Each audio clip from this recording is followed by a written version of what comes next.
Olá, seja muito bem-vinda, seja muito bem-vindo, meu querido Pedrático. Você que é fã do Pó de Pedra, está aqui com a gente acompanhando essa jornada de bons bate-papos, de boas conversas, trazendo aqui para você assuntos empolgantes, interessantes. A gente fala aqui sobre pedra, a gente fala sobre empreendimento, empreendedores, a gente fala sobre arquitetura. E hoje é aquele dia mais do que especial, que você sabe que eu falo de um tema que eu gosto muito, que eu sou muito fã dele, que é falar de política, né? Afinal de contas, a política permeia todas as áreas da nossa vida. Nós vivemos sob a égide da política. A política está na forma como nos relacionamos, como nós interagimos com o Estado brasileiro, com o nosso município, com o nosso Estado natal, enfim. E graças ao bom Deus e ao bom trabalho que a gente tem executado aqui, porque você está aqui, nós temos convidado aqui convidados relevantes que desempenham politicamente papéis relevantes na sociedade, políticos eleitos, formadores de opinião, pessoas que agregam, que têm uma passagem construtiva pela política, e hoje não poderia ser diferente. A gente está trazendo aqui um cara muito garboso, um cara muito inteligente, muito bem articulado, que tem anos de bons serviços prestados à nossa sociedade espírito-santense e ao Brasil, por que não dizer, né? Ele que é médico de formação, tem uma carreira na medicina e ele resolveu se meter com esse negócio, foi picado pelo mosquitinho da política, eleito deputado estadual no primeiro mandato e muito gentilmente veio aqui emprestar a sua beleza, o seu sorriso inteligente, para bater um papo, fala com a gente um pouco sobre as perspectivas de desenvolvimento do Espírito Santo, dá um pitaco também sobre como é que está o cenário brasileiro na política. Doutor Bruno Rezende, tudo bem, doutor Bruno Rezende? Tudo bem, Bruno? Prazer estar aqui com você, meu amigo. Um prazer falar com você que me assiste agora. Eu estou pedindo licença para entrar na sua casa, no seu trabalho, para poder bater esse papo, ver como é que o Bruno pensa também, porque aqui não é entrevista, né, Bruno? É um bate-papo. É lógico, então, a gente está aqui. Nós vamos aprender junto, vamos discutir junto todos os assuntos, e isso vai ser muito bacana. Mostrar minha vida médica, profissional, e mais aquilo que o nosso bate-papo levar. Não, muito bom, muito obrigado aí, agradecer o Renilson, que articulou essa agenda aqui, a nossa equipe. Nós estamos com o nosso querido Saulinho aí. Saulinho, manda um oi pra galera aí. Opa, oi! Saulinho é o nosso fiel escudeiro aqui, ele que comanda a produção. A gente está de cenário novo, a gente está de formato novo, né? Os nossos patrocinadores aí, as empresas que acreditam nesse projeto vão estar com a gente aqui, as empresas que falam de pedra mais leve. Doutor Bruno Rezende, o mote do programa aqui, a gente vinha falando em off ali, é o seguinte: a gente percebeu que o setor de rocha ornamental é um setor altamente relevante, um dos maiores PIBs do estado, né? Quase empatando ali com se for olhar a mineração, é o número 1, considerar Samarco, Vale, né?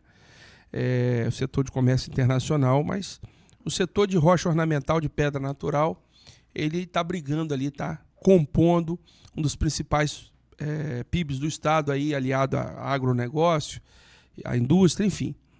E a gente notou que a gente precisava de um espaço dedicado, né? um espaço que comunicasse a pedra, que levasse a pedra para outras pessoas. Por exemplo, tem alguém agora assistindo esse programa aqui que só chegou aqui porque é seu fã, porque acompanha seu trabalho, é seu eleitor, é seu apoiador, acompanha seu mandato, ou é um paciente seu, ou é um familiar, ou uma pessoa de negócios, né, do ramo de medicina. E está aqui agora chegando, você é muito bem-vindo, que está assistindo a gente pela primeira vez. A gente sentiu a necessidade de falar de pedra de um jeito mais leve, ou seja, a gente percebeu que a pedra, para nós que somos aqui do setor, que vê os tiares aí trabalhando, vê as empresas, vê os CNPJs, né, vê os empresários, vê a movimentação de feira, para nós é muito comum, a gente está muito bem habituado com essa realidade empresarial nossa aqui. Mas a gente sabe que muita gente no Brasil sequer sabe ainda que Cachoeiro é um polo mundial de produção de mármore e granito. A gente sabe também que muita gente não tem acesso à informação.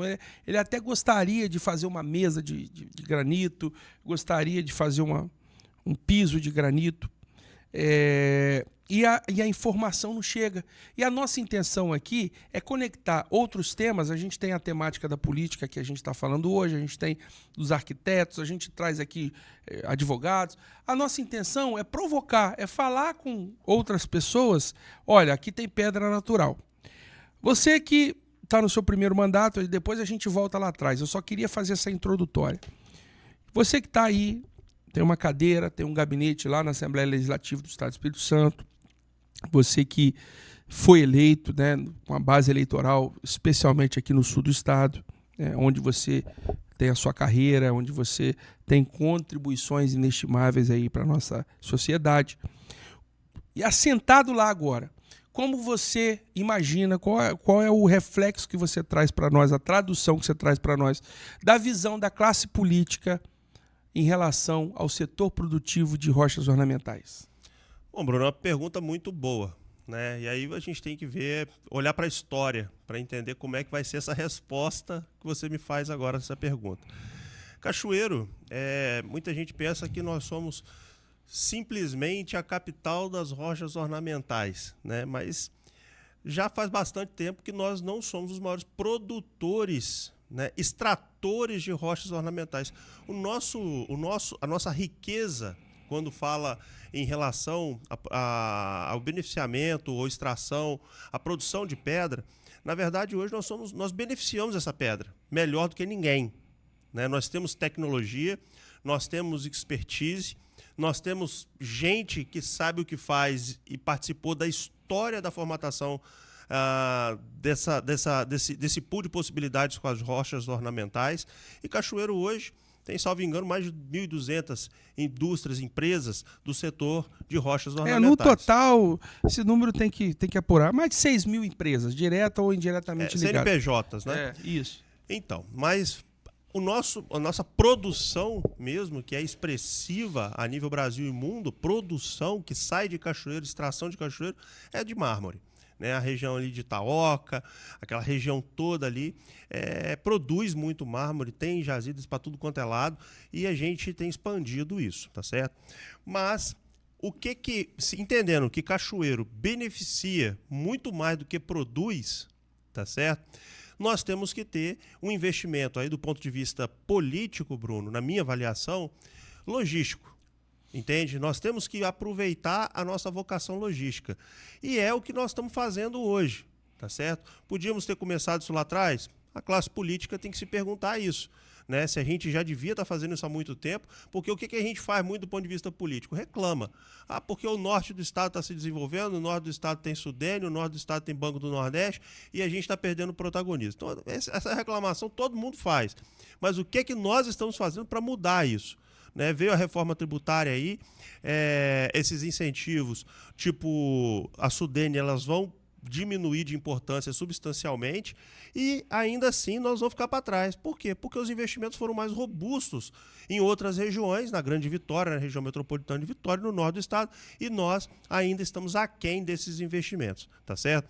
Então o que está acontecendo dos últimos anos para cá? E nós temos feito quórum a isso. Nós precisamos melhorar a nossa vocação logística. Nós estamos aqui na beira de uma BR, divisa praticamente com o Rio de Janeiro, a uma distância bacana de São Paulo quando pensa na exploração das rochas ornamentais, tá certo? E temos a capacidade de beneficiar que ninguém tem no Brasil.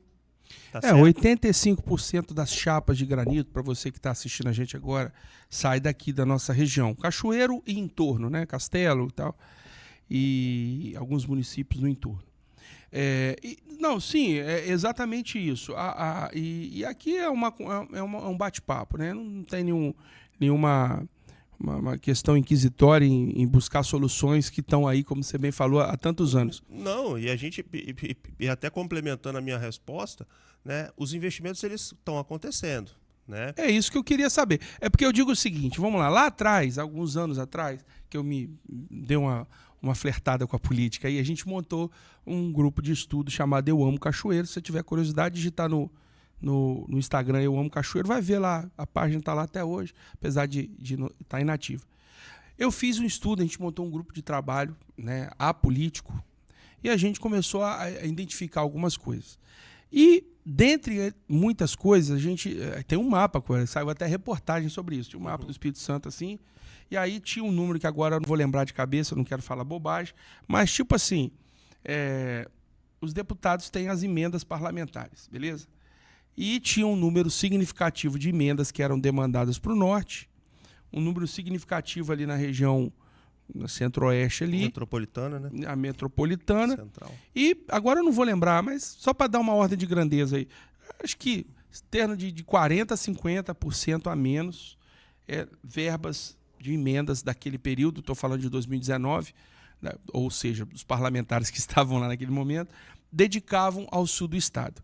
E aí, a gente tem muitas melhorias, não dá aqui para ficar aqui, inclusive tem obras acontecendo nesse momento, mas a gente tem por exemplo, você falou de logística, a gente tem uma malha rodoviária intramunicípios aqui muito precária, né? Sim. Você vai daqui para Mimoso, aquelas curvas perigosas, né? Aquela linha do trem que tem lá, aquele burundum, de vez em quando cai um motoqueiro ali e se rebenta todo para dar trabalho para o SUS, para dar trabalho para a ambulância.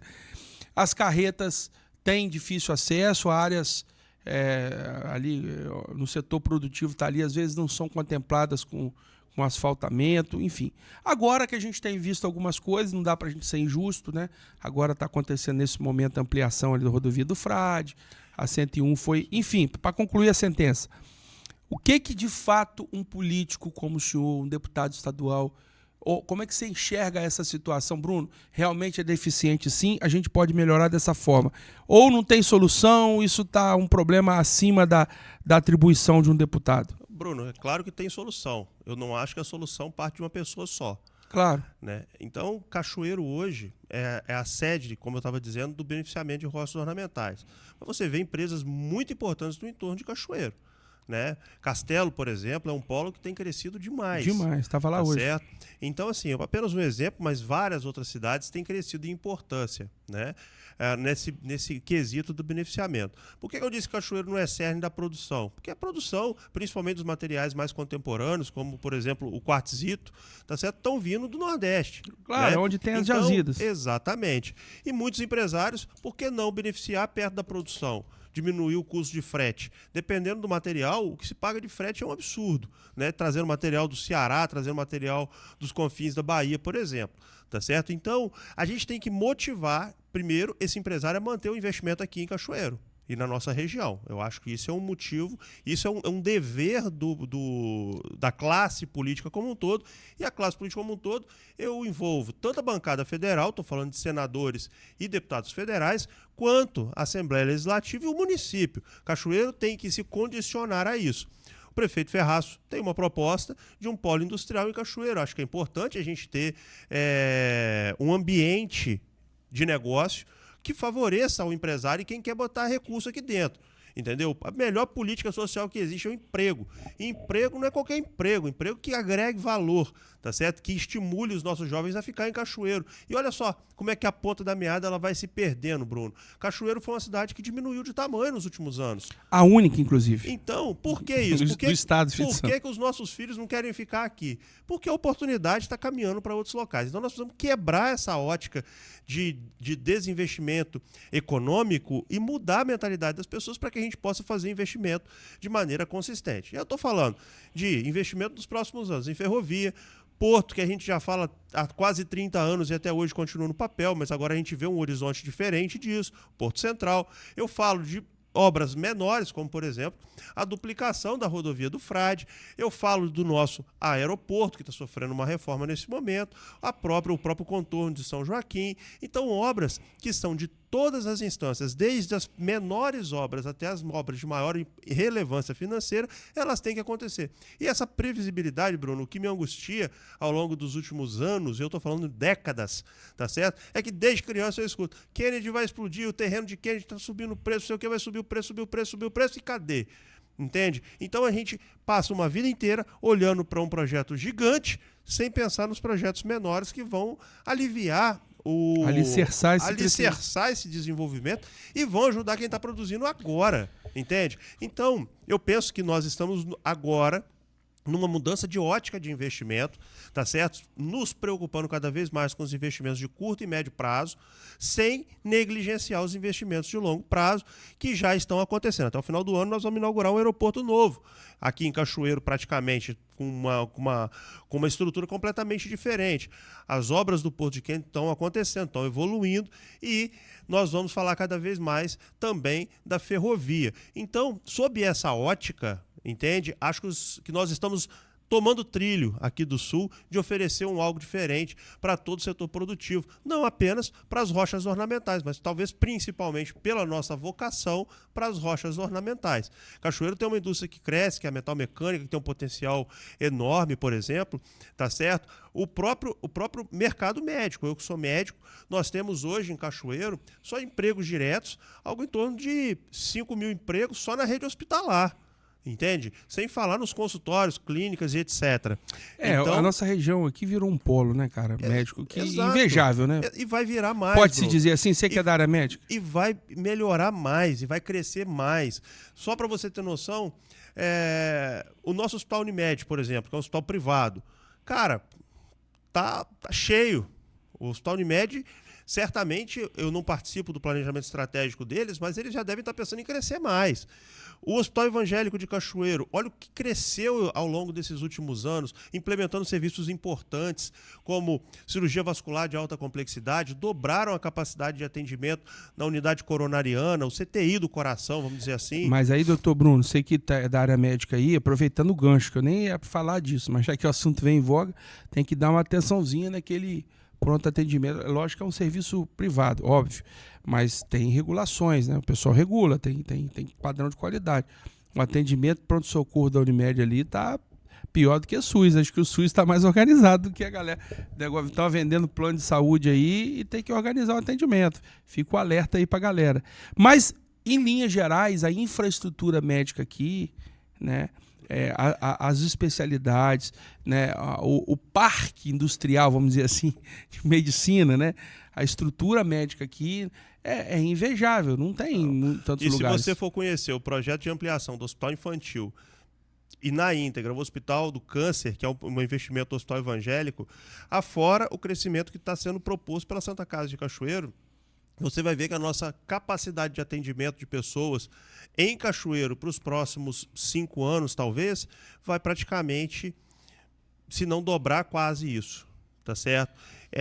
E, sem dúvida nenhuma, com isso, aumentando o nosso nível de complexidade. E como é que um político como o senhor, um deputado estadual, participa desse processo? É legal, o espaço aqui para a gente falar isso. Que às vezes o cara... É porque é o seguinte, quando tem inauguração de um posto de saúde, do negócio... Aí aparece o político lá, aí tem a quarta faixa, aplaude, papapá. Explica para a população, para os empreendedores, para quem, como que é a participação de um político como o senhor, um deputado. O que dá para fazer? Então, qual a contribuição política nos processos Eu dele? costumo dizer para a minha base de apoio que o nosso mandato é um mandato que eu me orgulho muito. Porque tem gente que vai lá para cortar a faixa. Eu tô lá para fazer a faixa acontecer. Eu não me importo que as pessoas cortem, sorriam e batam palma. Mas o Bruno Rezende faz a faixa acontecer. E assim foi, por exemplo, com a nova sala de urgência, a famosa Sala Vermelha da Santa Casa de Cachoeiro. Um investimento milionário que nós captamos o recurso e colocamos na Santa Casa. Emenda parlamentar do gabinete do senhor. Emenda nossa, recurso nosso captado em parceria com o governo do Estado. Ótimo. Tá certo? Qual valor? Articulação política, aproximadamente R$1 milhão.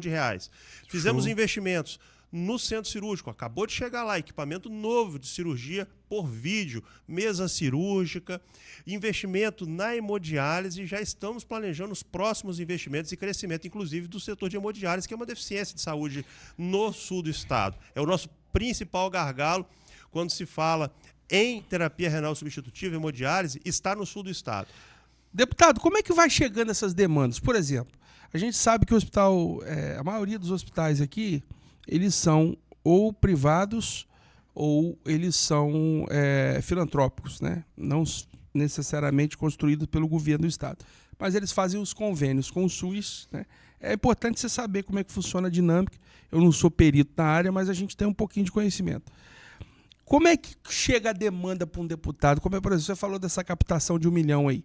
Como é que essa demanda acontece? Alguém chega, a população chega, o diretor do hospital, pô, tá faltando leito aqui, a gente precisa de um investimento. Aí se constrói um... Dá para dar uma pincelada, sem entrar em detalhes, mas em linhas gerais, como é que você é acionado como deputado para olhar para essa causa?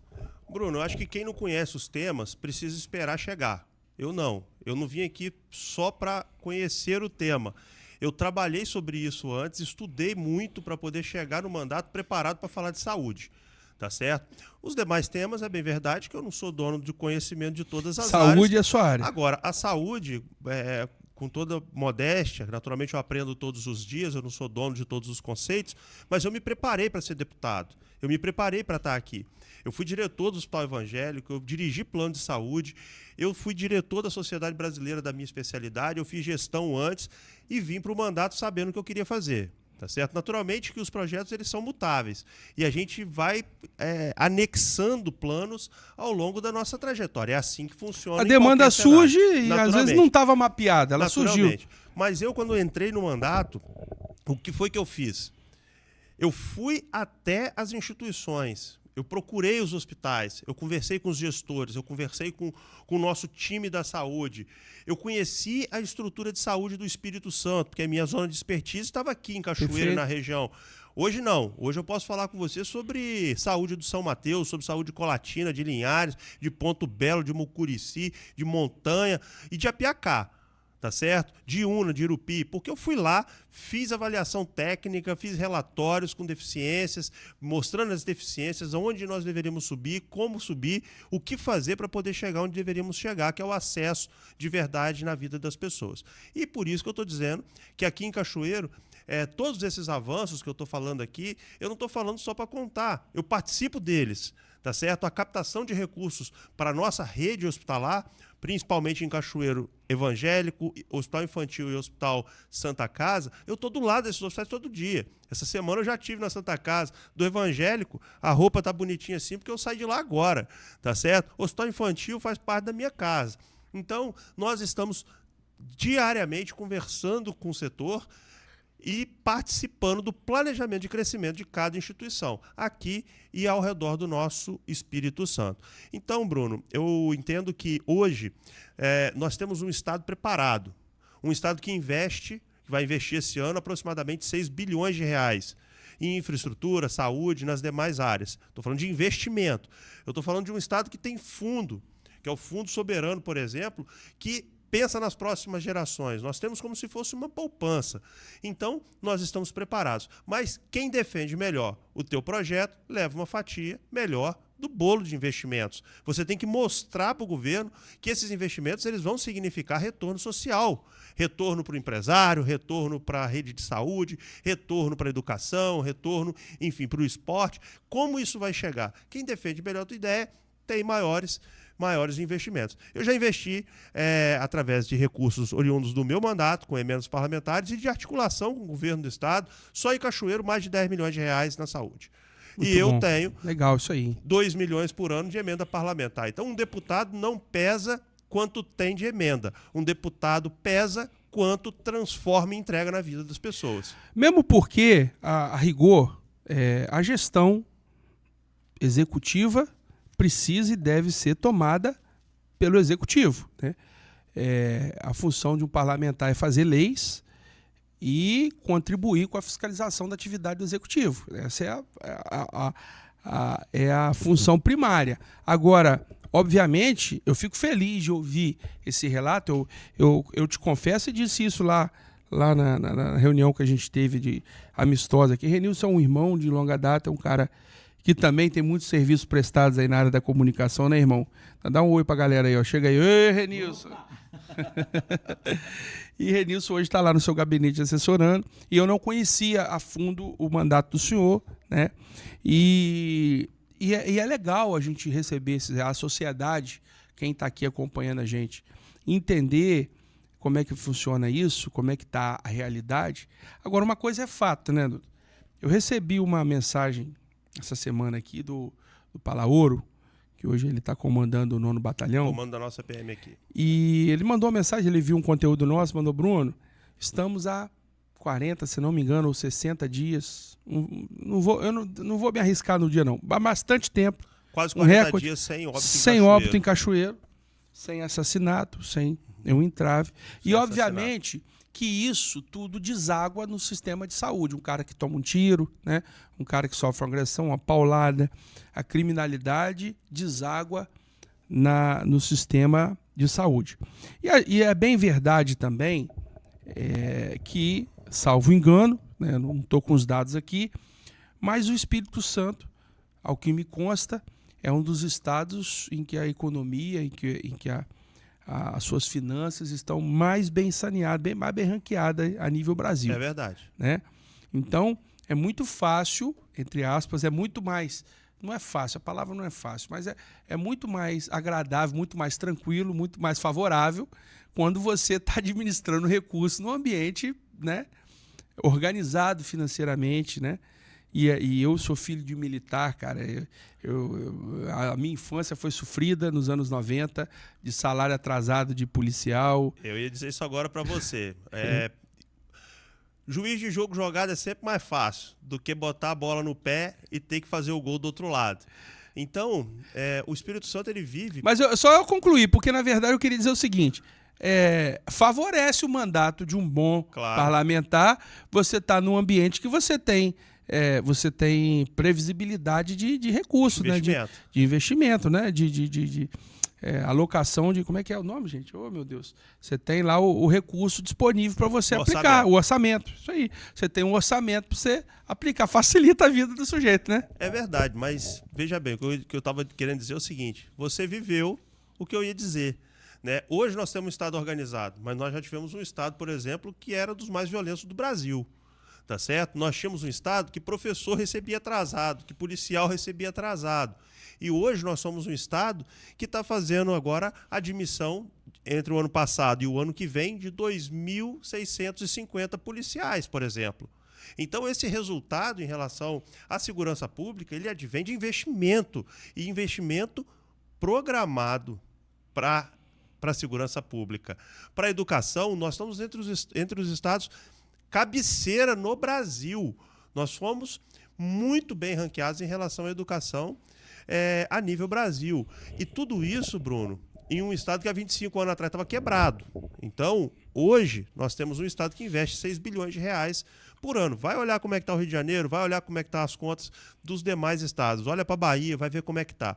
Tanto que eu sempre digo, há pouco tempo, um secretário virou para mim e disse para mim: Bruno, você está sempre aqui pedindo mais investimento, mais investimento. Cara, nós já temos uma boa saúde.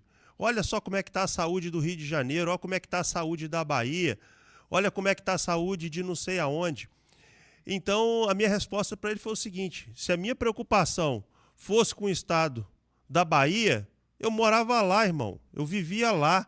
O meu papel como deputado é de cuidar da saúde do capixaba.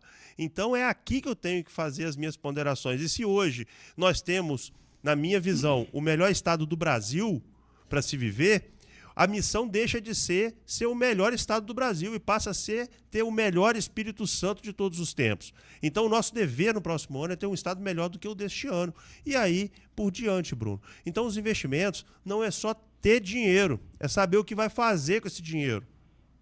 É fazer o dinheiro ser otimizado. Não, e outra coisa também, Brunão, a gente, a Bíblia fala, tem um versículo muito importante bíblico que diz o seguinte: aquele que está de pé, cuidado para que não caia. É isso. Então é o seguinte, vacilou, o trem descarrila do mesmo jeito. Tem que ser uma vigilância constante sobre os gastos públicos. Concorda comigo? Não está na Bíblia, mas está na cabeça do Zé Carlos Rezende, meu pai, que diz para mim desde criança o seguinte: meu filho, não tem dinheiro no mundo que não consigam gastar. Isso aí. Então, se tem dinheiro em caixa e tiver um irresponsável liderando o processo de investimento, ele pode quebrar o Estado de novo. Um Estado que já foi quebrado pode quebrar de novo.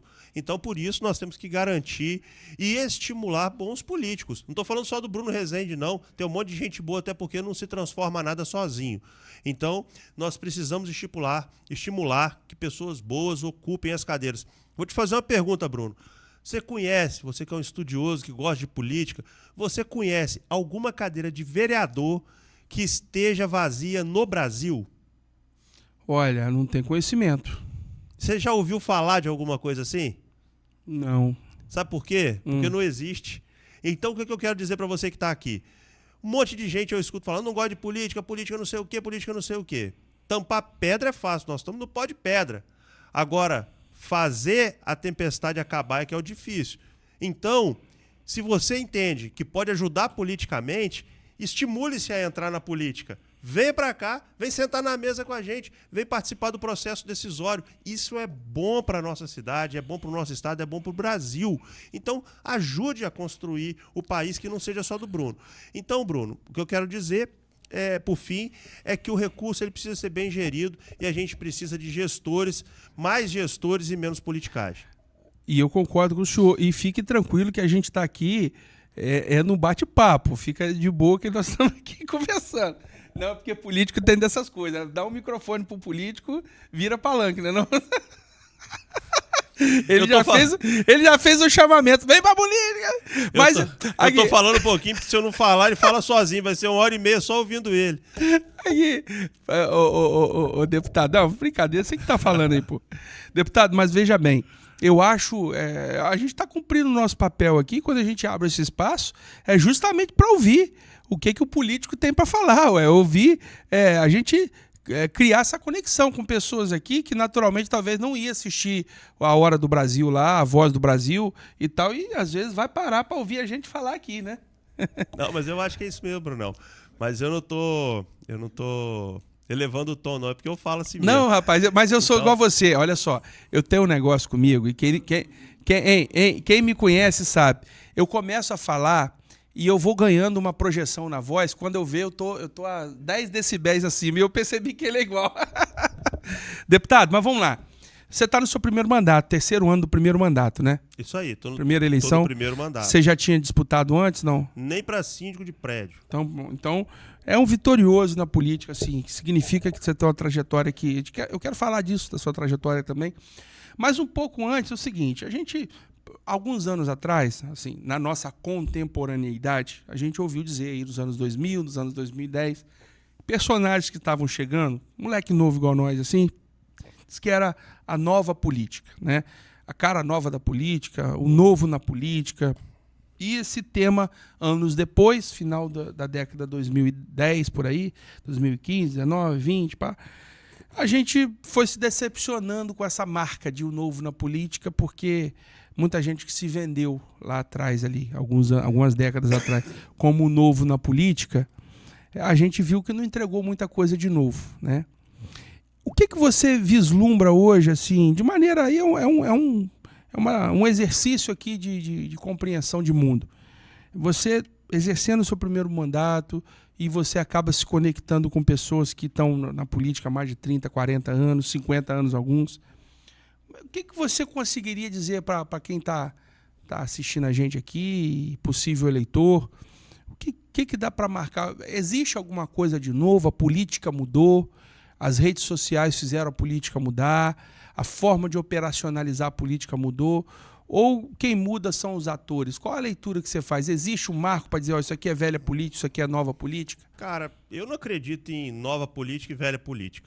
Eu acredito em política boa e política ruim, tá certo? Tem políticos que estão com idade avançada e que têm a cabeça jovial nas ideias, na visão de futuro. E tem políticos que são jovens, como eu e você, e pensam em corrupção de manhã, de tarde e de noite. Ou vem para cá sem saber para onde vai ventar de verdade os investimentos e as defesas políticas de verdade. Então, assim, eu não acredito nesse negócio de política velha e nova. Eu acredito na política boa. Eu acho que tem gente que tem idade que tem que permanecer e acho que tem jovem que tem que, eventualmente, repensar, tá certo? Então, assim, o que interessa é a qualidade do RH. Eu entendo, Bruno, que eu, quando aceito ser candidato a deputado e eu ganho uma eleição, eu passo a ser empregado da população. Então, como qualquer colaborador em qualquer empresa, nós temos que qualificar o nosso RH. O que é uma dificuldade hoje, a gente está falando de pedra, o que é uma dificuldade hoje do setor de rochas ornamentais? Mão de obra, com certeza. Mão de obra. A política não é diferente, não. Nós temos candidatos a deputados estaduais, por exemplo, 300, 400 candidatos. Candidatos a vereador, olha a quantidade de candidatos que nós temos. Para um quantitativo de vaga desse tamanho, pequeno. Então, por que não qualificar? Então, quando eu estimulo as pessoas, quando eu faço uma fala assim, venha para a política, você que acredita e que tem aptidão para isso, porque não basta ser só bom, tem que querer, tem uma vida muito difícil, uma vida de doação. Você que tem a vocação para ser político, não se desanime olhando apenas o que as pessoas falam. Se motive pela transformação que a sua experiência pode trazer para a política. É isso que eu sempre digo. Eu sou o tipo de cara, Bruno, que não funciona como pé de eucalipto, que cresce e mata quem está embaixo. De maneira nenhuma. Eu penso em mim, já que você falou do agro, como uma plantação de café. Eu acho que a gente produz mais e melhor se nós crescermos juntos. Entende? Então, eu gosto de estimular lideranças, fazer com que as pessoas queiram entrar na política, naturalmente tendo capacidade para exercer um mandato e sendo o melhor RH para a população capixaba. Eu acho que é isso. Doutor Bruno, aí eu quero dar uma pincelada no assunto. O meu perfil aqui, cara, eu não sou um cara que fica aqui espizinhando polêmica, fazendo pergunta para ficar encoxando político e nem nenhum entrevistado aqui. O objetivo aqui não é esse. Eu acho assim, a iniciativa aqui é nobre, a gente não tem tempo. Quem trabalha no setor da pedra, cara, é um cara que pega às 7 horas da manhã na firma, sai às 7 horas da noite, às vezes está no celular, trabalha até meia-noite. Na hora que o cliente vai chamando, o cara vai atender. Então, honestamente, a gente gasta muito pouca energia pisando em cenários políticos. Tem a polarização que está em voga aí, e isso sempre se comenta, isso é normal, né? Tá indignado com o cenário. Mas, assim, a gente não fica fazendo especulações. O setor produtivo, né, do granito, a gente não gasta muita energia montando cenário ou alimentando teorias conspiratórias. Mas uma oportunidade que a gente tem aqui para tocar no assunto, houve um movimento em relação à Cachoeira Itapemirim, né? Você, num momento muito efusivo do seu mandato, uma aceitação muito evidente. E houve uma certa esperança ali no primeiro momento de um arranjo que foi feito, de uma aliança sua com Alan Fardim, com o Diego Libatti, que é um amigo, o Alan Ferreira. Eu falo Fardim, que é meu amigo do jornal. O Alan Ferreira e o Diego Libatti, ao quem eu tenho grande amizade, com todo mundo, inclusive já tiveram por aqui, Diego está para vir. E isso é um assunto, obviamente, tratável. A política você tem que saber falar das coisas boas, de mandar o recurso e do bom rendimento, mas das partes espinhosas também. Mas houve um caminho de frustração construído ali. Esse grupo político, esse arranjo que se aparentou forte, inabalável e vencedor, não foi bem sucedido nas eleições municipais. Ali, inclusive, a sua esposa como vice do Diego, um amigo pessoal. Como é que você enxerga o desempenho, a performance desse arranjo e o que se colheu de bom e o que ficou de ruim nesse processo que você se envolveu? Assim, eu acho que o sucesso e o insucesso, eles não estão diretamente aliados à frustração ou não. Nós não tivemos sucesso na urna dentro de uma proposta que nós apresentamos. Mas qualquer pessoa que se habilite a disputar uma eleição, a participar de um processo político, Bruno, tem que estar preparado para, primeiro, apresentar a tua proposta e, segundo, ouvir o sim ou não da população. Quem elege não é o meu pensamento, não é aquilo que eu penso. A democracia, o bonito é isso. O contraditório ele vai ser feito e quem vai escolher, no final das contas, é você que me assiste aqui. Então, naquele momento, nós construímos uma aliança num pós-eleição, né, depois das eleições de 2024, começamos a dialogar. Eu, Diego, de 22, perdão, começamos a dialogar. Eu, Diego e Alan, que disputamos eleições em cenários opostos, cada um estava dentro do seu próprio projeto. Naquele momento, eu entendo que foi até uma palavra de grandeza. Conseguimos sentar numa mesa e achar um ponto de encontro. Construímos um projeto, entendendo uma perspectiva sobre a nossa ótica, mas debatido cada possibilidade de Cachoeiro, de investimento, de infraestrutura, de como fazer, de onde nós vamos captar recursos, montamos um projeto. Esse projeto ele foi apresentado para a população, né, quando a gente já estava para, de fato, ter as candidaturas postas. O nosso prefeito atual, Teodorico, colocou uma candidatura. Quando nós começamos a montar esse projeto, o Teodorico não se falava em ser candidato, tá certo? Então, depois que nós montamos todo um projeto, nós já tínhamos aquilo bem maduro ao longo de 1 ano e tanto de diálogo, nós seguimos em frente, né? Respeitosamente apresentamos um projeto, como você muito bem disse, a Rafa foi candidata a vice-prefeito, que inclusive mando um abraço para ela aqui, um beijo carinhoso. Queremos ela aqui, inclusive, para falar com a gente. Como eu sempre digo, eu tenho a sorte de ter uma mulher que, além de ser maravilhosa, de ser uma mãe fantástica, é uma mente brilhante, né? E uma parceira que não poderia encontrar igual, tenho certeza, em lugar nenhum do mundo, né? Então, a Rafa foi para frente, foi para a rua, mostrou para Cachoeiro que ela não é sombra do Bruno Rezende. Ela tem os próprios sonhos, ela tem a crença dela, ela tem aquilo que ela defende. E Cachoeiro hoje conheceu isso.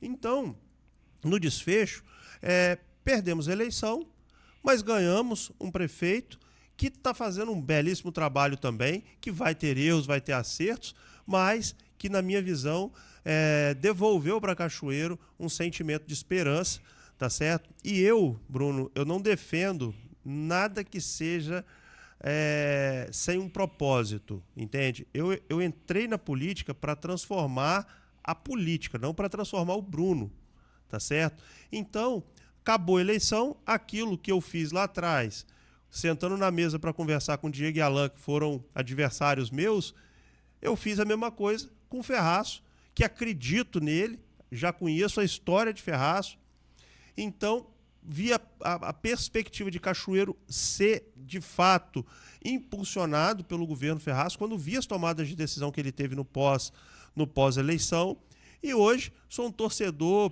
de Cachoeiro, apoio as iniciativas que Ferraço traz para a mesa, que são boas para Cachoeiro, não tem por que ficar fazendo politicagem em cima disso.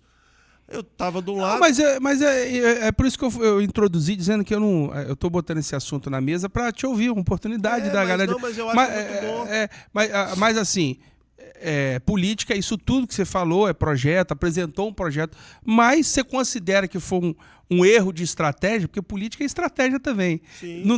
Não identificaram no radar que Ferraz poderia fazer esse movimento? Assim, não existe bola de cristal, sabe, Bruno? Não existe bola de cristal. O como a cabeça do eleitor vai se comportar é uma percepção, entende? Mas que ela é volátil. Não necessariamente os especialistas, os experts, adivinham quem vai ganhar uma eleição. Então, assim, eu não acho, não. Eu acho que o movimento foi no seu tempo, tá certo?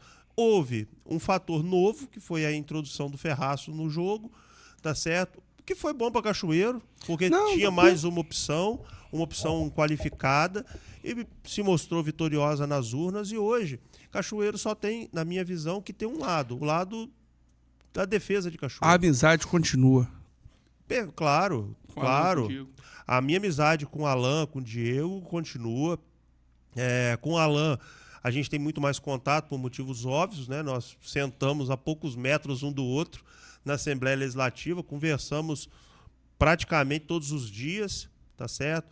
Que inclusive teve uma postura muito, muito semelhante à minha, tem apoiado todas as iniciativas aqui em Cachoeiro do prefeito Ferraço, tá certo? Tem trazido recursos juntos. Agora mesmo fizemos um movimento recente junto ao governador Renato Casagrande.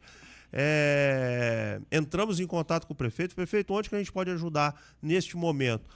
Bruno e Alan, precisamos de melhorar os nossos equipamentos para poder tratar do interior, preciso de uma escavadeira hidráulica, preciso de caminhão. Fomos ao governador e captamos mais uma escavadeira, mais um trator truque para Cachoeiro, um investimento de quase R$1 milhão, carro para a saúde e outros investimentos, tanto no agro quanto no desenvolvimento estrutural de Cachoeiro. Então hoje, eu acho que nós somos todos um mesmo bloco. Eu acho muito bacana, o doutor Bruno Rezende. Eu sou muito entusiasta de pessoas que têm um histórico de contribuição na sociedade e administram isso como é o seu caso. Você continua clinicando lá, medicando, né? Como é que chama? Eu saí do consultório para cá. Pois bem. Então você tem seu consultório, você tem seus pacientes, tem o seu desempenho da sua função, né, setorial, né, para o setor da saúde, e dedicou um tempo aí, se colocou à disposição. Eu acho legal, nada contra ao político de carreira, o cara que só faz da vida ser político. Nada contra você, meu amigo, inclusive todos são bem-vindos aqui. Mas eu tenho que dizer a minha opinião, eu não vou nunca esconder o que eu penso. É muito mais difícil, é muito mais nobre, muito mais desafiador você conciliar essa carreira de estar aqui, de estar ali, de construir todo esse arranjo. Eu queria falar um pouco agora para o pessoal que está assistindo a gente pela primeira vez, como eu também, que não conhece a fundo a sua história. Só sei que você é médico e um bom médico, que surpreendeu nas eleições aí, fruto de uma caminhada que você traçou. Eu queria que a gente conversasse agora sobre o Bruno Rezende, médico. A sua especialidade, a sua carreira, em que momento você foi picado aí pelo mosquito da política? Como é que você construiu essa história que encanta tantas pessoas aí? Então, Bruno, muita gente pensa que por eu nunca ter sido candidato, eu nunca tinha participado do processo político, mas não. Eu sou nascido em Cachoeiro Itapemirim, na Santa Casa de Cachoeiro, em 1986, tá certo? Tenho 38 anos. Mas cresci, fui criado na minha queridíssima Mimoso do Sul, né? E lá em Mimoso, a minha família, ela tem uma história política. Meu pai foi prefeito de Mimoso, meu tio Fernando Rezende foi prefeito de Mimoso, 2 mandatos. Meu tio Pedro Costa foi prefeito de Mimoso, foi vice-prefeito de Mimoso, 2 mandatos também. Meus primos, familiares, vários deles com mandatos de vereador. Então, a família, meu tio Fernando Rezende foi deputado estadual antes de mim, naturalmente. E eu vi a política desde que nasci. Eu nasci no meio do processo político. Então, eu sempre gostei de política, está na veia, né? Eu sempre participei da política. Você não precisa ser candidato para ser político, você não precisa ser candidato para participar ativamente da política. Eu sempre demonstrei minhas opiniões. Quem me segue nas redes sociais sabe que desde moleque, desde que foram criadas as redes sociais, eu emito opiniões sobre o cenário nacional, municipal, estadual. Eu sempre tive lado, sabe, Bruno? Eu sempre tive lado, sempre me impus com relação a isso, tá certo? Como cidadão, né? Eu sou um cidadão, pago minhas contas, não devo nada para ninguém e emito as minhas opiniões. Então, quando eu voltei para Cachoeiro em 2014, eu voltei para assumir o serviço de radioterapia, que é um dos pilares do tratamento de câncer aqui no Hospital Evangélico. E ali eu comecei a reformular o serviço, tá certo? Começamos a entregar um serviço melhor para a sociedade, um serviço com mais capacidade técnica, com mais entrega de tecnologia. E esse serviço foi reconhecido dentro do hospital. Dali, eu entrei no comitê de humanização, presidi no comitê de humanização do hospital. O que é um comitê de humanização? O comitê de humanização é o que cuida de ações de humanização dentro do hospital, que é tornar o hospital com atendimento melhor. Mais humanizado. Mais humanizado, exatamente. Então, eu comecei a entrar nos serviços. Eu sou da radioterapia, trato câncer, mas eu estava lá no meio do setor de hemodiálise, eu estava nas UTIs, eu estava no setor de cardiologia. Então, eu comecei a futucar os outros serviços e vi que eu podia ajudar mais. Dali para frente, os médicos, meus colegas, começaram a falar: Bruno, você precisa vir para a direção do hospital.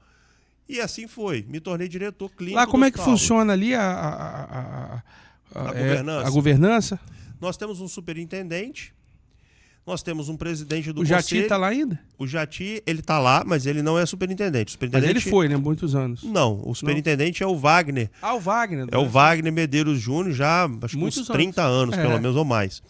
Né? O Jati participa ativamente do hospital, uma pessoa fantástica, faz nosso serviço de captação de recursos do hospital. Então o Jati é fundamental para o hospital e os investimentos que a gente recebe hoje, políticos, recebem também a assinatura de Jati Moreira, ao qual aqui eu mando um abraço. Jati, você está convidado aqui, meu irmão, para estar aqui com a gente, deixando um pouquinho das suas impressões sobre saúde. É um cara muito querido, né, tenho um carinho muito grande por você, Jati. Teve lá na minha casa, no processo político, teve um carinho muito grande comigo. Então eu respeito as pessoas que me respeitam. Mas continue aí, doutor. É verdade, mas nossa governança lá é o superintendente, o presidente, Wagner, o presidente do conselho e 2 direções médicas, mas que uma técnica e uma clínica. Só para saber, o pessoal saber também qual o enquadramento ali. Ali é uma é um hospital filantrópico, é um hospital privado que presta serviço para o SUS. Hoje nós temos lá aproximadamente 90% de serviços para o SUS e 10% para o serviço privado. O hospital evangélico cresceu pra caramba, né, bicho? Cresceu muito e vai crescer mais ainda. Mas ali não tem espaço, vai crescer para onde ali? Na frente, o hospital de câncer está sendo construído. Onde era o estacionamento? Onde era o estacionamento. É uma obra para 120 leitos de enfermaria, 20 leitos de UTI, 4 salas cirúrgicas, serviço de radioterapia, quimioterapia, hemodiálise. Não compensa construir um outro prédio igual a Unimed fez, não? Em outra praça? Isso foi discutido há alguns anos atrás, né? E a tomada de decisão foi colocar ali por questão de gestão.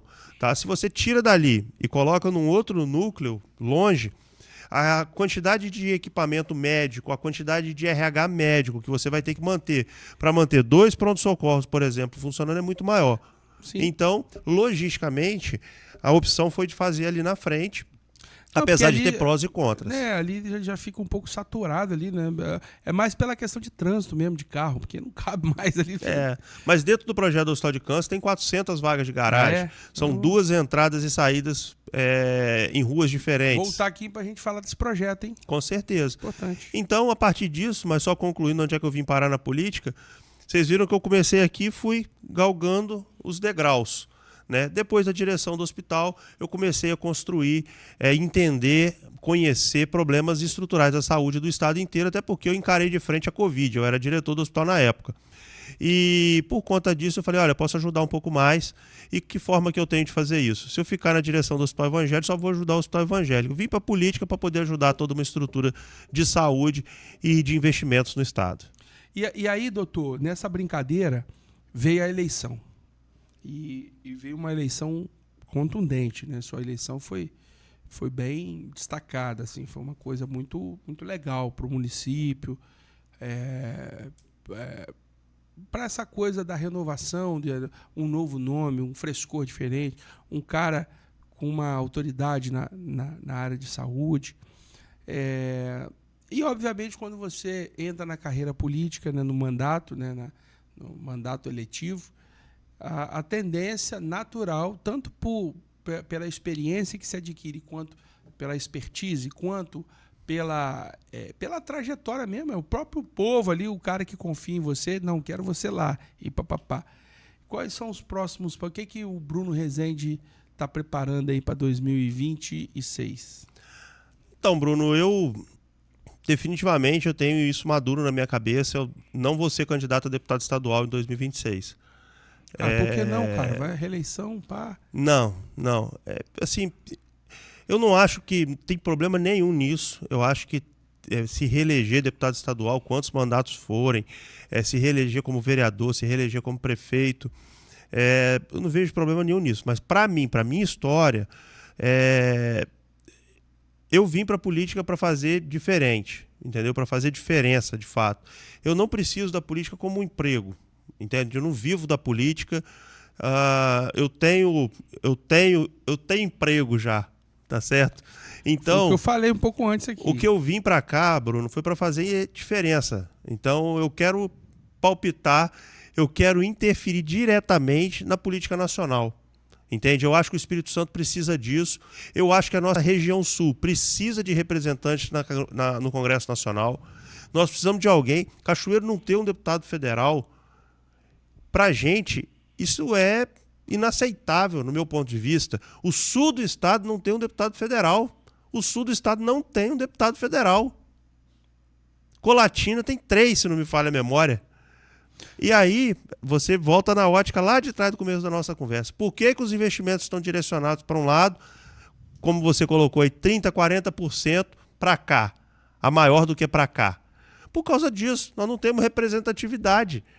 Então, na minha avaliação, nós precisamos galgar um espaço no Congresso Nacional e o meu trabalho hoje é para que eu consiga, no momento adequado, ser candidato a uma vaga no Congresso Nacional. Agora, deputado, a gente sabe que nós estamos vivendo um momento muito conturbado na nossa história recente do nosso país. Talvez para quem está na cadeira, quem exerce o mandato como o senhor, que é operador da política de fato, talvez isso passe um pouco mais amenizado, porque, afinal de contas, você está com mandato, você está fazendo todas essas coisas bacanas aí, trazendo emenda, você está agitando aí. Mas na cabeça do eleitor, na cabeça do cara que vai depositar, nós estamos vivendo grandes dilemas, cara. A gente está muito triste. A gente está muito... Independente de qual espectro político que o cara brasileiro seja. O brasileiro está triste.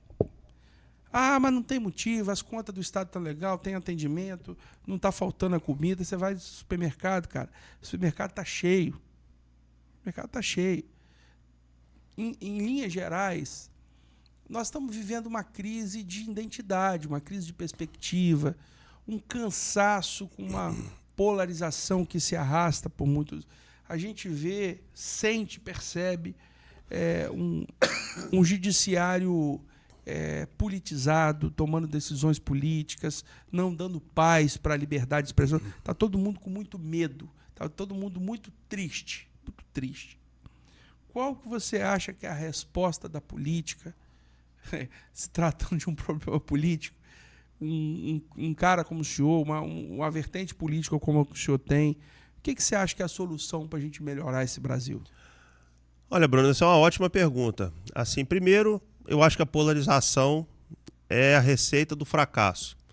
Porque a gente para de discutir pautas, como a gente está aqui há mais de uma hora discutindo, e passa a discutir qual é simplesmente a ideologia de cada um. Tá? Eu acho esse debate um debate pobre, na minha visão. Tem que ter conteúdo. Ah, não é porque assim, eu sou contra o agro. Você é contra o agro por quê?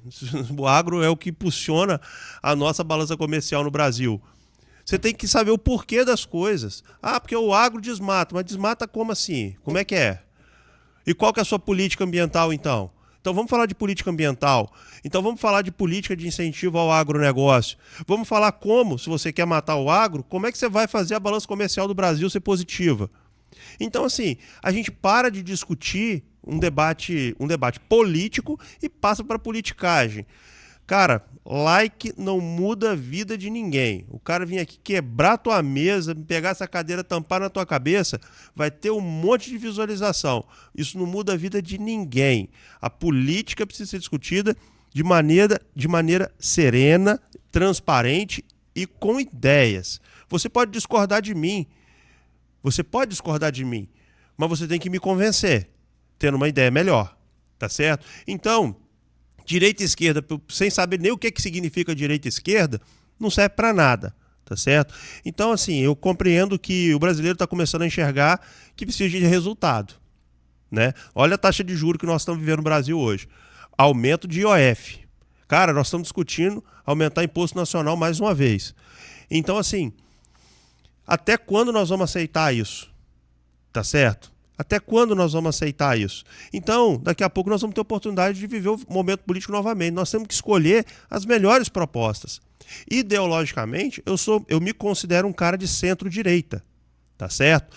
Eu sou um cara de centro-direita. Eu tenho uma visão um pouco mais liberal de mercado, tá certo?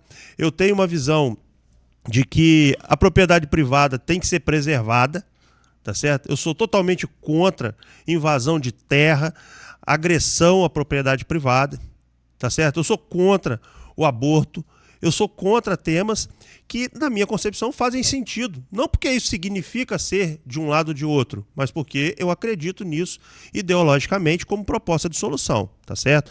Então, esse talvez seja assim um ponto. E com relação, você citou o judiciário, né?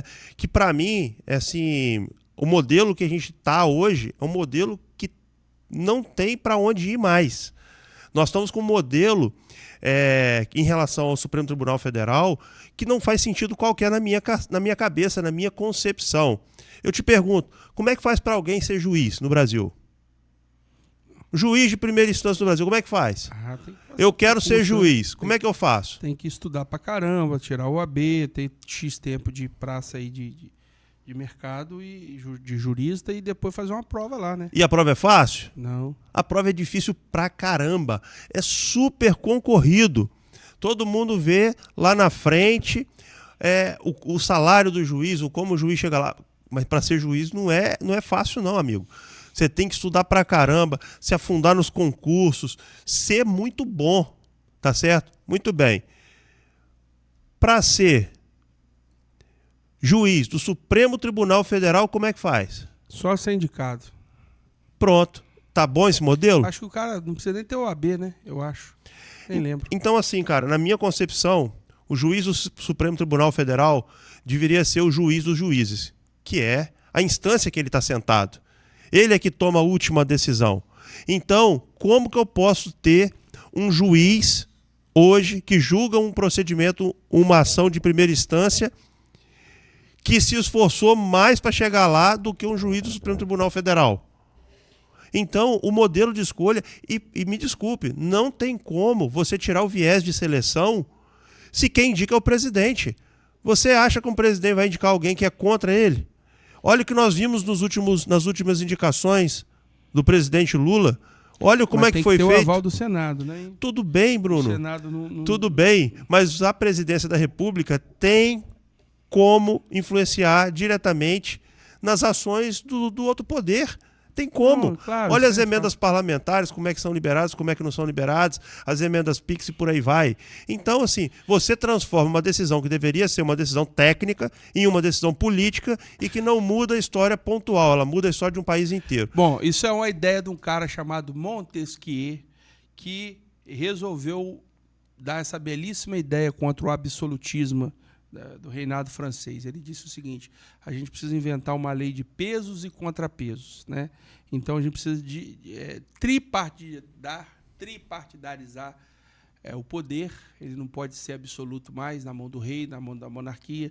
Ele tem que ter 3 poderes e um fiscaliza o outro. Mas na prática isso é muito bonito. O que Montesquieu acho que não contava é que os 3 poderes iam se combinar, para não ser preso aqui. Eles iam fazer um arranjo para um atender a necessidade do outro. Mas aí a gente já vai entrar numa outra polêmica aqui, que não é o foco do programa de hoje. Mas, doutor Bruno, eu entendo, respeito e eu acho que, do ponto de vista de mandato, o que o senhor tem feito aí com esses dados, com esses números, com essa pegada, tem sido algo realmente frutífero para a nossa sociedade. Mas suponhamos que a gente tenha uma eleição ano que vem, o senhor venha para deputado federal, o senhor ganhe. E a gente tem assim, todo mundo fala assim, poxa, esse jogo de direita, de esquerda já cansou. Mas eu me lembro, eu não sou garoto, eu não sou menino, a direita ganhou. Eu me lembro, tem uma coisa que me gravou muito no meu coração na época, foi logo no início do mandato, eu não sei se precisasse, foi nos 2 ou 3 ou 4 primeiros meses, mas logo no início do mandato, me lembro que Bolsonaro foi lá, junto com o Tarcísio, que estava ministro da infraestrutura, né? Ele já tinha o projeto e tal, o Tarcísio já conhecia, aprovaram lá e começaram as obras da Ferrogrão. Eu nunca vou esquecer disso. Ferrogrão, né, é um corredor logístico fundamental para o Brasil avançar. E eu me lembro, se não estiver enganado, que o PDT foi lá no Supremo Tribunal Federal e entrou com uma ação lá para embargar, alegando que aquilo cortava a terra indígena e tal, endossado pelo PSOL, ou seja, os partidos de oposição. E aí travou esse projeto logístico.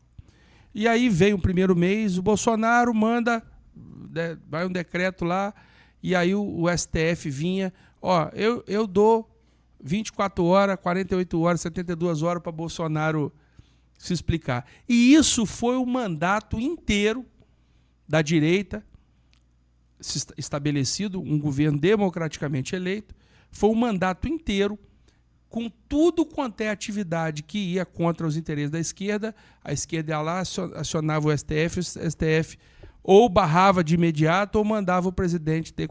Até a nomeação da Polícia Federal, que é uma premissa do governo, do Executivo de fazer, foi contestada e tudo tinha que se... Quer dizer, o governo ficou engessado. E aí o pessoal diz assim, mas existe polarização. Ué, se um lado ganha e não consegue governar, não consegue implementar suas políticas, a gente não cai num ledo engano de achar que a gente vai eleger um centro e o centro vai agir conforme as conveniências. O centro não deveria ser o fiel da balança e falar, olha, agora nós estamos governando aqui com a direita e vamos implementar as políticas que estão postas.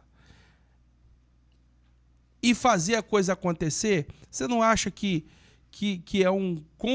é convencional para o centro ser a situação e nunca a solução do problema que está posto e a gente fica postergando isso eternamente? A gente volta a falar da mesma coisa. Eu acho que as propostas têm que ser avaliadas, entende? Quais são os candidatos a presidente? Vamos votar no melhor que tiver, tá certo? Acho que, na minha visão... Ou que o sistema permitir, né? Porque às vezes a gente quer votar no que a gente quer, o sistema não permite, como é que a gente faz? Você pergunta, por exemplo, Bruno, aqui já que é um programa que prioriza o setor de rochas ornamentais, chama os empresários, faz uma pesquisa. Vocês estão mais satisfeitos agora ou estavam antes no governo Bolsonaro? Vocês preferem o governo Bolsonaro ou o governo que antecedeu o governo Bolsonaro?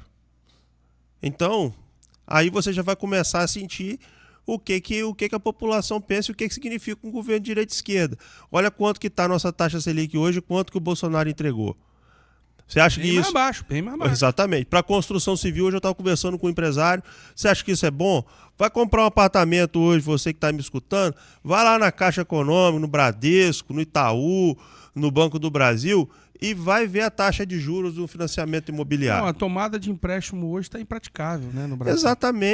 Exatamente. Então, são políticas diferentes. Apesar das amarras, que você está coberto de razão, existem amarras, o Congresso não é fácil de se lidar, o Supremo Tribunal Federal mais difícil ainda de se lidar, mas se nós não tivermos uma luz para poder seguir, nós vamos para o buraco. Entende? Então, assim, por isso a importância do fortalecimento político de ideias e do debate político. Eu compreendo que o extremismo, ele precisa chegar precisa ser equalizado, tá certo? Eu sou uma pessoa que defende ideais e ideias, tá certo? Eu acho que nós temos que ter projeto para colocar na mesa, tá certo? Acima da questão partidária. Eu sou uma pessoa de direita, como eu já falei, porque comungo com os ideais, tá certo?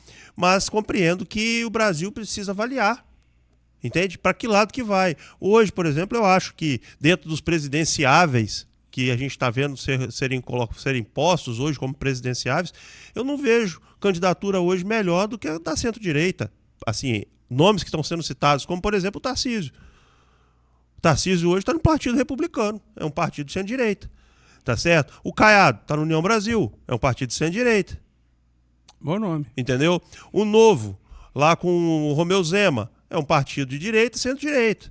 Então, assim, para mim, esses candidatos, esses possíveis candidatos, são melhores do que a opção que está governando o Brasil hoje. Não tem nem... Simplesmente nós estamos sendo desgovernados, é verdade. Isso com todo, sabe? E por que isso? O cara avalia São Paulo, avalia o resultado das pessoas que nós estamos falando. Vai ver o Goiás batendo recorde de produção. Vai ver o estado de Minas também, que estava achincalhado por um governo petista e agora começa a se reestabelecer novamente. Minas está vivendo o que o Espírito Santo viveu há 20 e poucos anos atrás. Então, nós estamos tendo que reestruturar, entende? O que nós tivemos aumentando?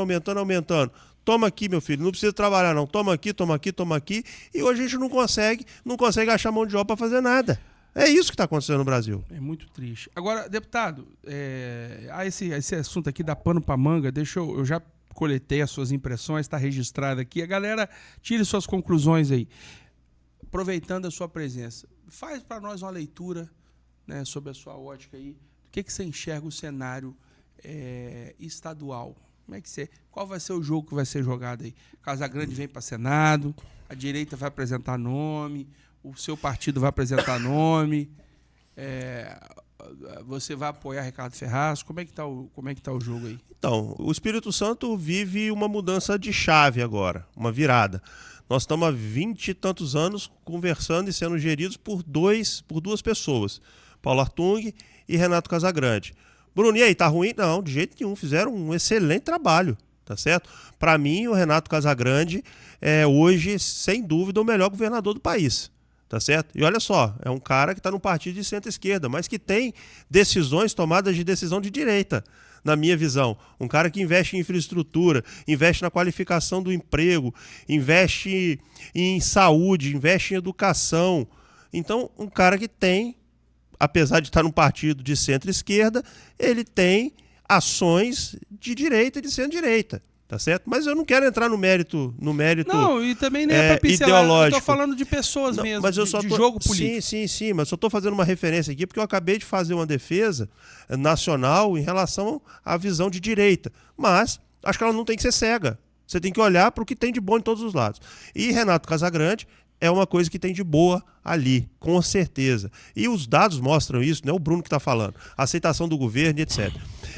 Mas Renato não é candidato a governador. O Paulo tem dado declarações de que não deve ser candidato a governador.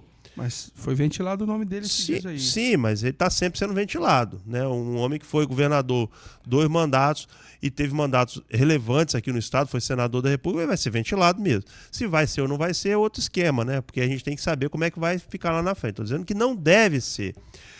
Então nós temos hoje vários nomes nessa mesa. Ricardo Ferraz, Arnaldinho Borgo, Lorenzo Pasolini, talvez alguém do Partido dos Trabalhadores, sei lá, Helder Salomão, talvez, ou Contarato, enfim. Mas quem que está aqui que eu estou esquecendo? Prefeito Euclério Sampaio, ex-prefeito Sérgio Vidigal, acho que é isso, né? Tem o Evaí, né? Que o pessoal fala muito do Evaí. O Evaí, que já foi cogitado. E o Pasolini você falou aí, né? Pasolini.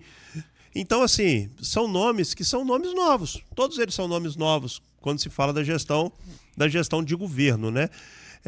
Na minha visão, Você hoje... fechou questão já de apoio? Hoje, se for candidato, sim. Quem? Se for candidato, meu candidato será Ricardo Ferraz. Boa. Tá certo? E eu vou trabalhar para que ele seja candidato. Então, eu vou te dar uma missão. Eu tenho várias formas de falar com o Ricardo Ferraz. Articula pra gente trazer ele aqui, convite seu, pra gente bater bacana, um papo com ele aqui. Muito legal.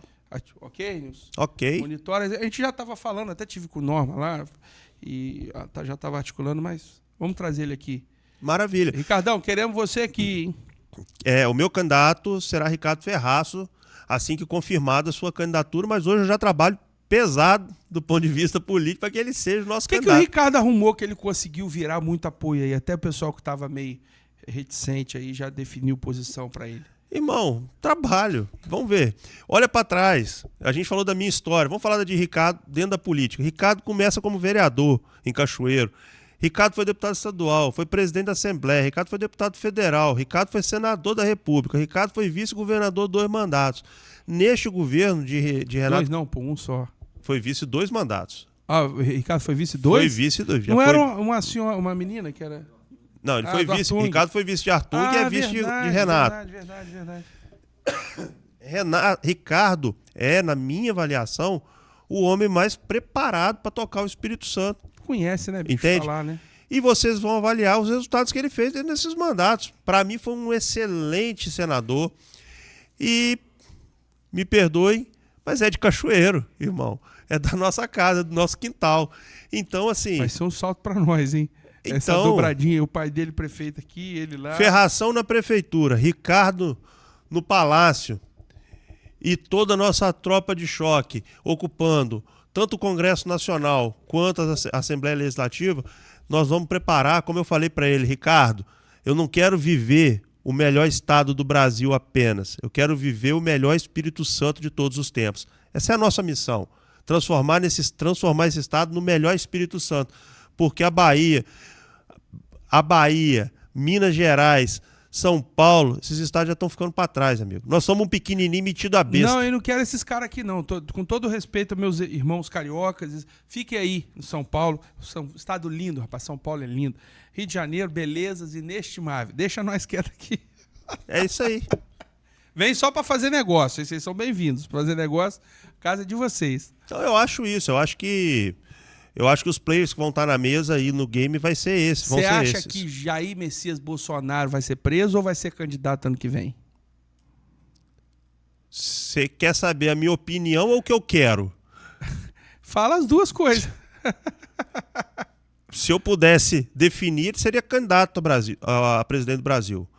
Mas eu não acho que vai acontecer. Eu acho que se o Bolsonaro, do jeito que está indo aí, com essa galera, não for preso, no mínimo inelegível ele vai ficar. Não, ele já tá, né? Ele vai ficar, tô dizendo, na hora da eleição, porque tem toda uma construção política do segmento de oposição ao governo hoje para acabar Veiga com isso. Não cai, então, o Darth Vader lá. Não cai, não. Cai, não? Cai, não. Eu tô falando o que eu penso, não tô falando o que eu quero, né? São duas coisas diferentes. Eu acho que o Bolsonaro liderando o processo seria importante. E essa federalização aí dessa união do seu partido, União Brasil, com o PP, o que você acha disso? É uma decisão que não foi minha, né? Foi nacional e... Vai vir para ajudar ou para atrapalhar? Eu acho que é uma decisão boa. Soma dois grandes partidos de centro-direita. O PP, a nível nacional, e o União Brasil vão somar uma bancada fortíssima no Congresso Nacional. Eu acho que reduzir o número de partidos é bom. Esse pluripartidarismo, da forma como acontece no Brasil, vira uma loucura.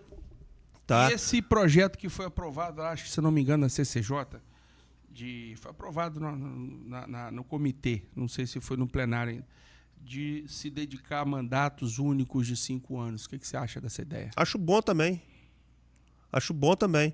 Eu acho que você ter eleição a cada 2 anos é ruim para o Brasil. Primeiro, o custo da eleição é altíssimo e muito maior do que o custo da eleição é o que acontece com os políticos. Entende? A gente para de discutir política pública e passa a escutar de tudo quanto é lado politicagem em forma de ganhar voto. Eu acho que a gente tem que ter... O cara fica fazendo escadinha também, isso, né? A gente tem que ter leveza para poder entregar o mandato. Agora, doutor Bruno Rezende, todo mundo tem seus ciclos, né? Igual eu estou aqui, nesse projeto aqui, né? Tá recém-começado, a gente, graças a Deus, está crescendo, está expandindo, mas tudo na vida tem um ciclo, né? Eu não sei quanto tempo eu fico aqui, 1 ano, 5 anos, 3 anos, enquanto a gente conseguir ser útil aí, conseguir conciliar os nossos projetos pessoais com a agenda aqui, eu vou continuar aqui. Tudo na vida tem ciclo.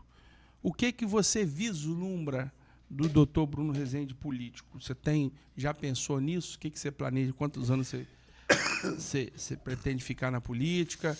Ou se perder, não entra mais? Ou tenta de novo? Ou quer ser prefeito de Cachoeiro? Como é que tá? Você já vislumbra isso? Um cenário então, para frente? Assim, quando eu pensei na candidatura lá atrás, eu pensei em um ciclo de pelo menos 8 anos. Tá? Então, o meu passo inicial, eu pensei nisso. Eu pensei, Bruno vai se dedicar à política pelo menos 8 anos. Eu imaginava já, naturalmente, ganhar a eleição para deputado estadual. Eu não tinha dimensão do meu tamanho, entende? Eu imaginava que eu fosse ter muito menos votos do que eu tive, de verdade. Mas quantos votos você teve? 31.897. Fui o 8º mais votado da Assembleia. São 40? São 30. São 30. São 30. Parabéns. E eu já imaginava o caminho para o Congresso Nacional. Por quê? Porque a região precisa. Não é o Bruno que precisa, a região precisa de uma representação federal, na minha avaliação. Então eu tinha isso em mente. Agora, como é que vai ser o mandato de federal? Como é que a população vai enxergar se eu vou ter ou não um mandato de federal? Entendeu? Como é que a população vai avaliar o trabalho que eu estou fazendo hoje como deputado estadual? Isso são incógnitas que não cabem a mim, cabem às pessoas. Então, acho que essa decisão de qual tamanho do meu ciclo não vai caber apenas a minha tomada de decisão pessoal. Vai caber no tamanho que as pessoas vão colocar o Bruno. Se a população precisar de mim ocupando mais espaços, eu vou ocupar. Se a população disser para mim, Bruno, não queremos você aqui. Eu vou continuar emitindo minhas opiniões como cidadão brasileiro e capixaba, mas vou entender. Então a gente tem que estar preparado para isso. Não, muito bem. São exercícios mentais que a gente vai fazendo aqui, né, Bruno? Para te conhecer também, para o pessoal conhecer suas ambições, para conhecer suas argumentações. Fiz algumas intervenções mais provocativas, mas para te ouvir mesmo como é que o cara, né, reage no contraponto. E eu estou muito satisfeito, estou muito assim, surpreso positivamente, estou muito encantado com a sua pessoa. Você é um cara que não titubeou em nada do que eu ponderei aqui.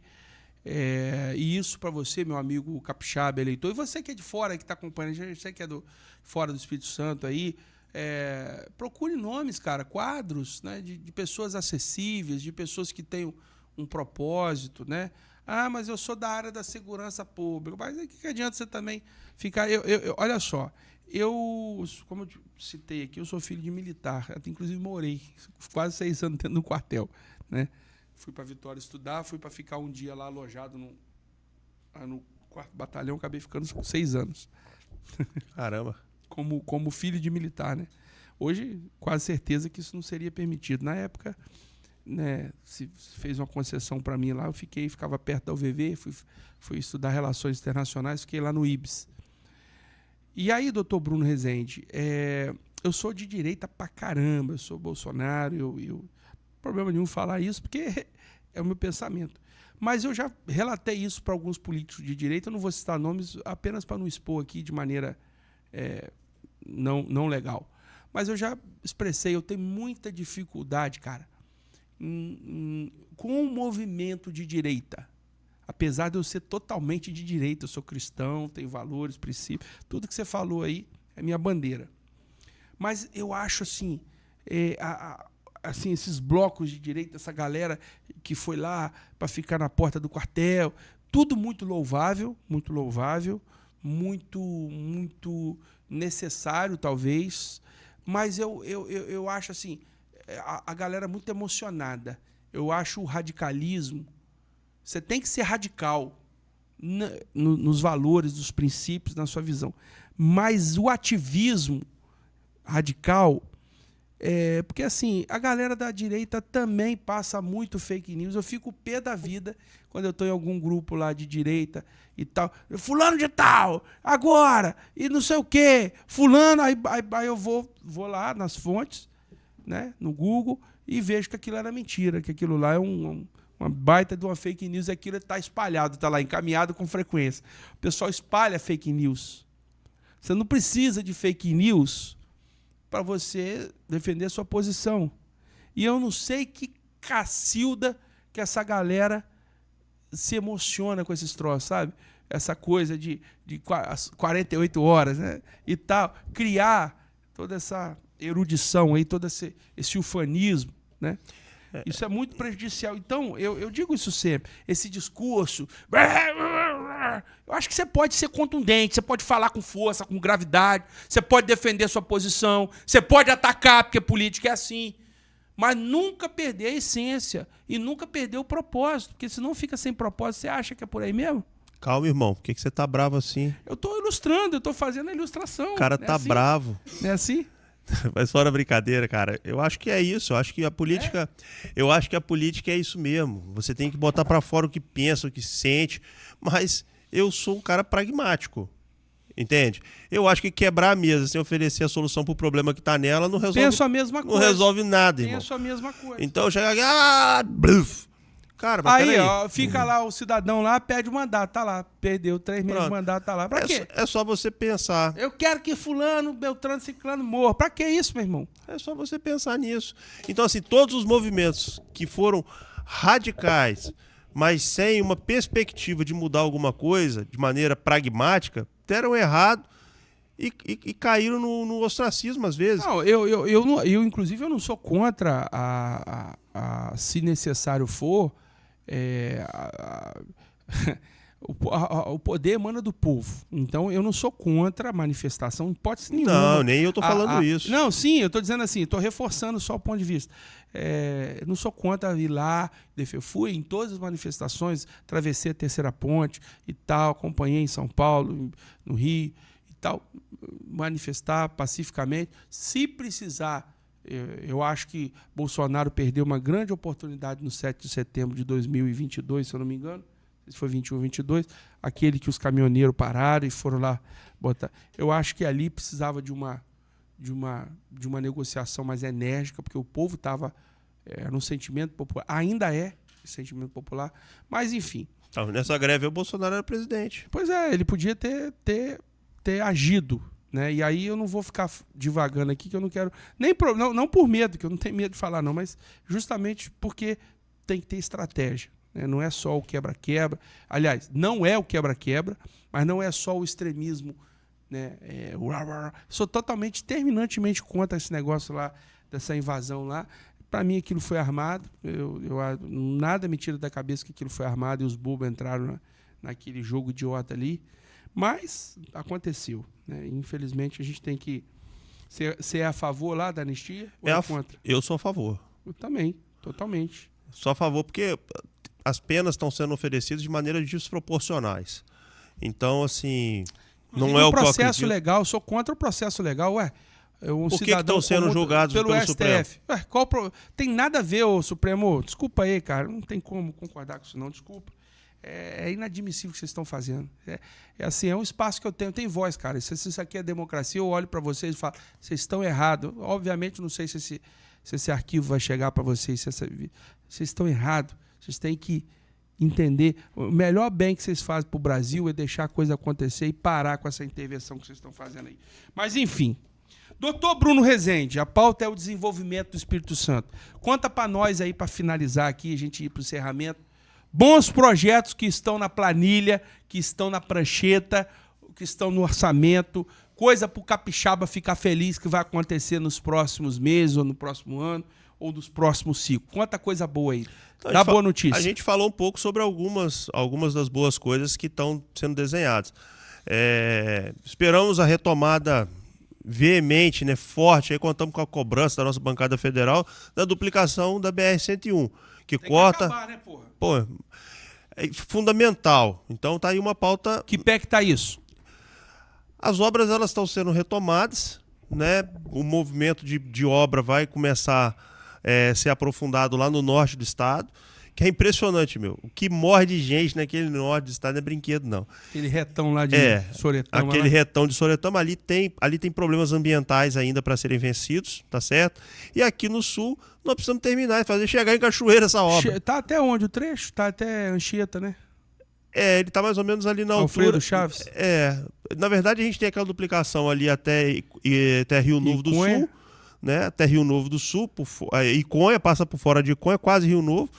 E falta duplicar o resto, a gente tem que duplicar. O aeroporto de Cachoeiro tá a todo vapor. Você acha que esse aeroporto vai funcionar mesmo ou só engodo? Tipo assim, vai ser comercialmente, vai ter voo aí ou é só... Então, Bruno, assim... É só para jatinho particular? Não é para falácia, né? É para falar o que eu penso de verdade. O aeroporto é fundamental, tá certo? Ele é fundamental.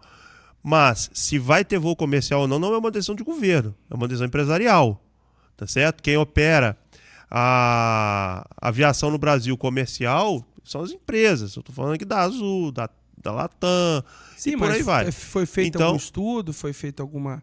Porque esse estado, essa pista... A gente tem ali uma pista que vai receber aqueles aviões, tipo aqueles aviões da Azul que tem 2 hélices. Turbo-hélices. Exatamente, aqueles turbo-hélices que são comerciais, estão rodando o Brasil inteiro, tá certo? Não vamos receber aqueles grandes aviões... Me falha a memória aqui dos nomes técnicos dos aviões, mas enfim, dá para receber voo comercial tranquilo, tá certo? E o que vai mandar, se vai ter ou não vai ter? O mercado. O mercado vai mandar. E o que vai estimular o mercado? Crescimento. Crescimento econômico, crescimento populacional. Você vê que uma coisa puxa a outra, Bruno.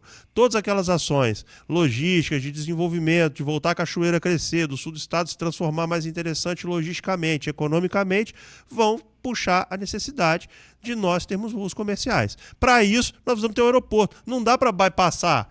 Você compreende? Não dá tudo pra bem, mas eu estou perguntando se tem uma estratégia, se o governo do estado recebeu alguma sinalização, né, de alguma companhia que queira explorar aqui o trecho, né? Isso não tem ainda. O governo está criando um ambiente. Está criando um ambiente de negócio, que eu acho que é esse o papel do governo. Outra coisa, Porto de Kennedy, que é um outro espantalho que nós temos aqui, todo mundo fala há 20 anos, desde que eu sou criança, que vai sair um porto ali, e essa pinóia monhangaba nunca sai. Nós vamos puxar essa pauta agora, na Frente Parlamentar de Desenvolvimento Sul-Capixaba que eu tenho. Nós vamos discutir agora esse mês, e você é meu convidado para estar lá em Anchieta falando sobre ferrovia. Nós vamos ter o governo do estado, vamos ter o nosso vice-governador Ricardo Ferraz liderando essa pauta, para falar para a gente como é que está o desenvolvimento da ferrovia, quais são os projetos, quanto tempo, qual é o valor do investimento, qual é o impacto econômico que a ferrovia vai trazer, de onde para onde. Então nós vamos divulgar na nossa rede social lá o convite daqui a pouco, o Bruno vai receber para poder a gente capilarizar essa pauta e trazer todo mundo para a mesa. E nós vamos fazer o mesmo movimento, possivelmente em Kennedy, por motivos óbvios, para discutir o porto. As obras elas estão acontecendo, né, com a perspectiva de serem estimuladas e impulsionadas agora no curto e médio prazo, e nós vamos trazer essa pauta também para dentro da Frente Parlamentar de Desenvolvimento Sul-Capixaba, tá certo? O Sul, a região litorânea sul, vai responder pelo grosso do investimento logístico do Estado até 2030. Então, nós estamos com tudo aí para impulsionar o desenvolvimento de todo o nosso litoral sul, né? Então, lá desde Piúma, Anchieta até Presidente Kennedy, vai receber investimento grosso com todas essas obras que são fundamentais. Nós não falamos de uma pauta extremamente importante, que inclusive eu tenho com muito carinho no meu coração, porque fui professor e coordenador da São Camilo durante quase 4 anos. Sou professor, amo, hoje não tô atuando, mas a educação, o que você me diz da educação? Como é que está o cenário da educação no estado do Espírito Santo? Cara, você tem uma hora que ir comigo visitar uma escola. Só me chamar, pô. Uma escola estadual, tá certo? O que está acontecendo? O movimento, a educação básica, a educação infantil, ela está sendo direcionada para o município, para o cuidado municipal, tá certo? E a educação, né, o segundo grau, vamos dizer assim, está sob gestão do Estado, na maior parte dos municípios, dos 78 municípios. E os investimentos em educação têm dado muito orgulho para a gente, porque os indicadores do Espírito Santo estão muito bons, tá certo? Aquele projeto de escola integral Isso que eu ia falar agora. A escola integral avançou muito e continua avançando, tá certo? Acho que é um modelo que tem que ser expandido, tá?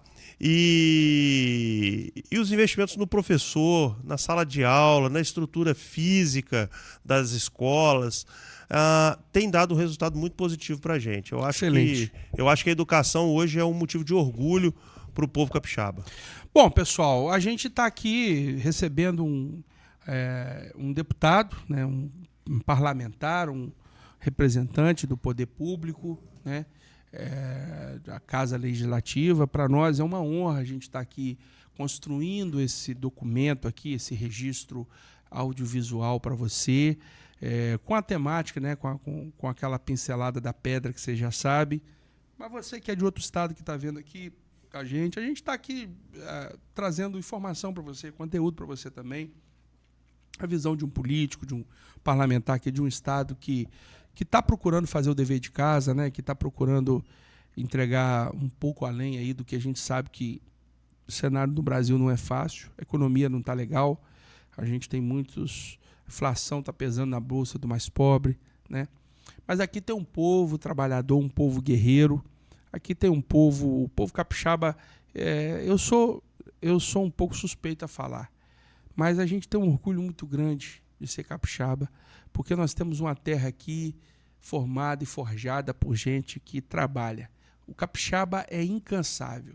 Você tem que conhecer o Espírito Santo, você tem que conhecer as nossas belezas, os nossos recursos naturais, as nossas opções de descanso, de lazer, de entretenimento e também o nosso negócio. A gente tem uma indústria aqui, os nossos médicos aqui são referência no Brasil inteiro. Tem gente que vem de Minas, do Rio, de São Paulo, tem gente que vem da Bahia, consultar com especialistas aqui que são renomados, que são conceituados. Nós temos aqui uma indústria alimentícia, uma agropecuária pujante, né? Pra você ter uma ideia, aqui no Espírito Santo nós temos a segunda maior produção de ovos do Brasil, né? Um município aqui de Santa Teresa, né? Santa Maria de Jetibá, ali, aquela região ali. Nós temos grandes produtores de produção de café nossa de excelência, um dos maiores produtores de café de alta qualidade aí. E se a gente for aqui, a maior produção, 85% das chapas de mármore granito saem daqui da nossa região, né? E, enfim, uma indústria diversificada, uma população muito amistosa. Eu fico vendo essa galera falando aí nos memes da vida que capixaba não gosta de receber visita. Eu não sei de onde que esse pessoal inventou isso, porque é lógico que você ir na casa de alguém hoje tá difícil mesmo, não é só aqui não, em todo lugar. Ninguém gosta de ser surpreendido, né, Nilson? Chegou lá, aumenta aí o café, aí você tá lá querendo descansar, rodou com o Dr. Bruno Rezende, 550 km no dia. Eu chego lá mesmo. 8 horas na sua casa lá, vamos tomar um café, faz um café, sei lá, de cuecão lá, coçando a barriga, igual eu fui na sua casa esses dias. E barriga não falta, né? Barriga não falta, meu irmão. Você tá tratando bem desse menino, hein, rapaz? É aí. Hã? Tá pançudo, hein? Então, o Espírito Santo está aqui fazendo isso, doutor. Registrando, dando espaço, dando voz para você falar o que você quiser aqui, né? Como você bem diz, quem julga o político é a população, não tem que ser o STJ, o STF, não. Quem tem que julgar o político é o povo. É o povo que bota o político lá. O político, ele representa os anseios do povo, as pautas do povo, a necessidade do povo. A gente tem um jogo muito bem estruturado para ser jogado. Então, assim, fica aqui a minha gratidão, né, em meu nome, em nome do Serginho, meu sócio aqui, meu parceiro nesse projeto, né, do Saulinho, da nossa equipe. Aqui a gente tem uma equipe grande, né? E a gente está começando também essa caminhada. Essa caminhada nossa, ela só está começando.